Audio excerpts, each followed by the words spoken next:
Search का भी उसके मैं वो भी दिखाऊंगा। उन्होंने पुअर प्रोग्नोसिस करके वापस भेजा कि अपने जहाँ आप रहते हैं वहीं ट्रीटमेंट कराइए, जो केयर हो सकती है वो करिए। तो इसमें ये था कि मैसिव हेमरेज थी ब्रेन में। तो हमारे पास एडमिटेड हुआ 11th को, फ्राइडे को हमारे पास एडमिट हुआ और आज हो गया वेडनेसडे।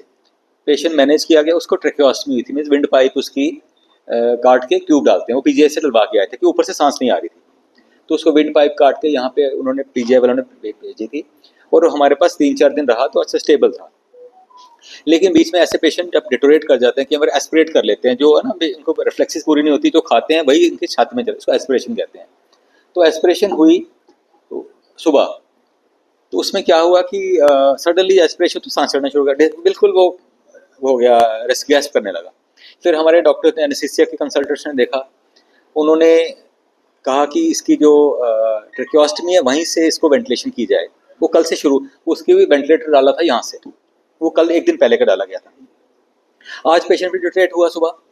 फिर हमारे एनेस्थीसिया के डॉक्टर ने, ईएनटी के डॉक्टर भी आए, उन्होंने फिर ट्यूब की कहा कि कहीं ट्यूब ब्लॉक ना हो। उन्होंने अपना प्रोसीजर कर रहे थे तो पेशेंट बीच में कोलैप्स कर गया, तो उसकी सैचुरेशन फॉल कर गई और ultimately he passed away during the procedure. अब वो कह रहे हैं कि डॉक्टर ने गलती की, फलां ने किया, लेकिन मैं बैकग्राउंड में बताना चाहता हूँ कि ये पेशेंट जो पीजीआई से आया था, आप देखिए पीजीआई की डिस्चार्ज समरी है, आप डायग्नोसिस में देखिए, आपको जो पड़ गया पुअर ग्रेड एसएएच पुअर प्रोग्नोसिस, उसका स्टेज बढ़ी हुई थी। तो पीजीआई वालों ने कहा कि इसका ठीक होने के चांसेस कम ही होंगे, तो आप इनको अपने लोकल जगह पे ले जाइए। एक लफ्ज़ यहाँ पढ़िए, पुअर प्रोग्नोसिस एक्सप्लेन, ये पीजीआई की डिस्चार्ज समरी है, आप पढ़िए जो अंडरलाइन किया, patient was started and poor prognosis explained. अब पेशेंट का अटेंडेंट उनकी एलिगेशन है पेशेंट ठीक ठाक आया था, अच्छा खासा सांस बिल्कुल ठीक आया था, आप लोगों ने मारा। ये पीजीआई की डिस्चार्ज समरी, आप डिस्चार्ज समरी की कॉपी हम आपको पूरे की पूरी दी, हमने पार्ट्स में की है। तो अल्टीमेटली उन्होंने कहा कि आप ऐसा कीजिए, इसको लोकल हॉस्पिटल, आप पढ़िए पॉइंट नंबर है लोकल हॉस्पिटल पॉइंट नंबर 3 पढ़िए कि आपने patient is being referred to government district hospital और medical college for local treatment. हम ये कहना चाहते हैं कि पेशेंट सिक था बड़ा, जब सीरियस था बड़ा, जब आया था 4-5 दिन सर्वाइव किया, ultimately is come to his condition. अब हर चीज़ के लिए डॉक्टर्स को ब्लेम करना, डॉक्टर्स ने मारा है, डॉक्टर ने, जब ये रिकॉर्ड पूरा है, ये मेडिकल लैंग्वेज है, इसका मतलब पेशेंट सिक था। E1 B5 हमारे न्यूरोलॉजिस्ट यहाँ बैठे होते हैं, समझा सकते हैं कि इसका पेशेंट सिक था काफ़ी। तो ultimately these patients do come to their conditions with due to many causes. फिर जब कोई प्रोसीजर हो रहा होता है तो उससे जब पेशेंट डिमाइस हो जाता है तो ब्लेम करते हैं कि फलां ऐसा एक्शन की गई, फलां ग्लूकोज तेज लग गया, फलां ट्यूब टच की गई, उसको आया नहीं डॉक्टर करना, इसलिए पेशेंट की डेथ होगी। तो आपके मीडिया के थ्रू मैं ये कहना चाहता हूँ कि प्लीज़ डॉक्टर्स पे ब्लेम करना बंद कीजिए हमेशा। हाँ, जहाँ जाए जो हम नेग्लिजेंस, कैसे इमरजेंसी में नेग्लिजेंस होती है, हर तरफ डॉक्टर्स ही डॉक्टर्स होते हैं, स्टाफ होता है, नर्सिज होती है, इट्स नॉट ए पेशेंट यहाँ पे अटेंड ही ना हो। और हमेशा अच्छे जो हमारा स्टाफ है, हमारे कंसल्टेंट सुपरवाइज करते हैं, हमारे यंग डॉक्टर्स जो होते हैं वो पूरे प्रोसीजर्स करते हैं। सो आपके थ्रू मैं यही हम मैसेज देना चाहते हैं कि every time blaming doctors and beating doctors, blaming them, physical, एक तो आपने फिजिकल वायलेंस, वर्बल तो सुना ही नहीं आपने, जो गाली निकालेगी हमारे डॉक्टर्स को।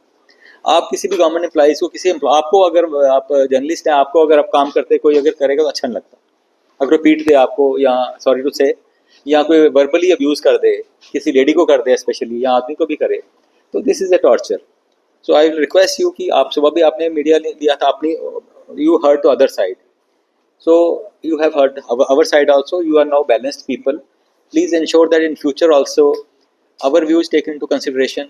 जब भी आपको मीडिया, आपकी लाइव रिपोर्ट्स होती हैं, उसमें मौका नहीं मिलता, चले जाते हैं, फिर पब्लिक का भी व्यू जो आता है, ट्रोलिंग होती है हम लोगों की। Do you think doctors are meant for that? तो डॉक्टर सोनिका आप बोलेंगे कुछ? You want to say anything? Doctor Sonika head of ENT हैं, इनके स्टाफ ने प्रोसीजर किया था, शी इज टोटली सेटिस्फाइड कि जो एक डॉक्टर था वो कहते कि फलां ने उसको प्रोसीजर ठीक नहीं किया। तो मैंने इनको क्लियरली बताया, उस डॉक्टर ने पूरे इमरजेंसी में अलग अलग लोगों को प्रोसीजर किए, एक मरीज को प्रोसीजर क्यों नहीं ठीक हुआ? प्रॉब्ली उसकी कंडीशन ही इस लाइक नहीं थी। तो this is the message we want you, if you have any questions please you are free to ask. को अचानक मृत्यु कैसे मानेंगे? पेशेंट तो सिक था जब पीजी से आया था। अब मैंने कहा पुअर प्रोग्नोसिस, अचानक मृत्यु का मतलब क्या हुआ आपका?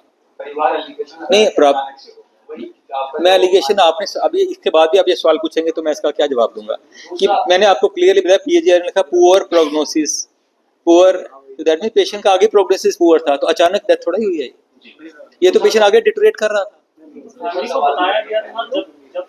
मैं दोबारा आपको दिखाता हूँ, ये देखिए पुअर प्रोग्नोसिस एक्सप्लेन्ड।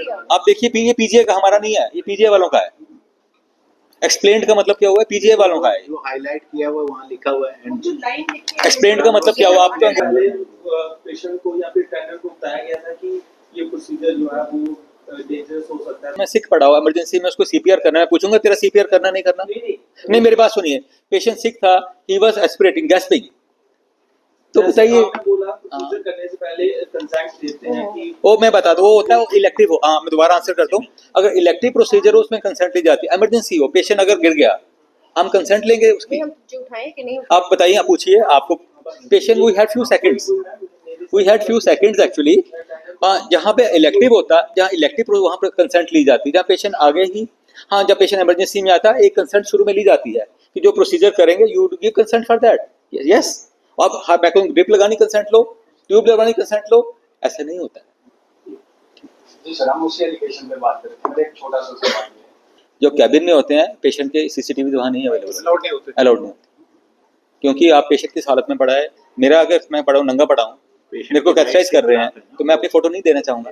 वो प्राइवेसी एज पर गवर्नमेंट जो भी इंडिया है, जब पेशेंट के कैबिन्स में होते हैं you are not take suppose to take, photograph नहीं दिखाते, आप भी फोटो नहीं दिखाते हैं। उनका एक और एलिगेशन था कि वो शायद डॉक्टर नहीं थे, वो है कोई मेडिकल स्टूडेंट थे। डू यू थिंक कि मेडिकल स्टूडेंट एमबीबीएस क्या होता है? एमबीबीएस क्या होता है? नहीं मैं सुनिए ना, देखिए हाउ कैन यू से कि डॉक्टर नहीं था? हम कहीं अनट्रेन्ड लोग इमरजेंसी में करेंगे? Do you think it is allowed in emergency? I am very sorry to say कि this type of allegation that prognosis has been explained, जब जो ड्यूटी पे डॉक्टर है वो प्रोसीजर कर रहा है कि अनट्रेन्ड में जो मैं एमबीबीएस जिसने नहीं की उसको भेजूंगा क्या? पॉसिबल ही नहीं। Any other question? सवाल था कि डेथ के बाद उनसे फाइल ले जाके हमारे पास है, मैं फाइल कहाँ है? I will answer this question, नहीं होता है। फाइल इज, इसमें ये पीजीआई की डिस्चार्ज समरी भी लगी हुई है। This is the discharge summary जिसको हमने आपको दिखाया भी, दिस फ्रॉम पीजीआई चंडीगढ़। उन्होंने भी फाइल नहीं दी, यही कागज दिया पीजीआई वालों को। फाइल मिलती ही नहीं, फाइल हमारा रिकॉर्ड होता है। उसके बाद ऑनलाइन उनको डेथ सर्टिफिकेट। हाँ फिर अगर नहीं डिस्चार्ज समरी एक बुक होती है या बुक होती है, सिंगल पेज होता है, हमेशा ऐसा ही होता है। We never give indoor records to the patients. हाँ ले जाता है कोई अलग बात है, why should we give our records unless you know ask for. तो पीजीआई वालों ने भी पूरी फाइल नहीं दी, एक डिस्चार्ज समरी दी है, 1 पेज की।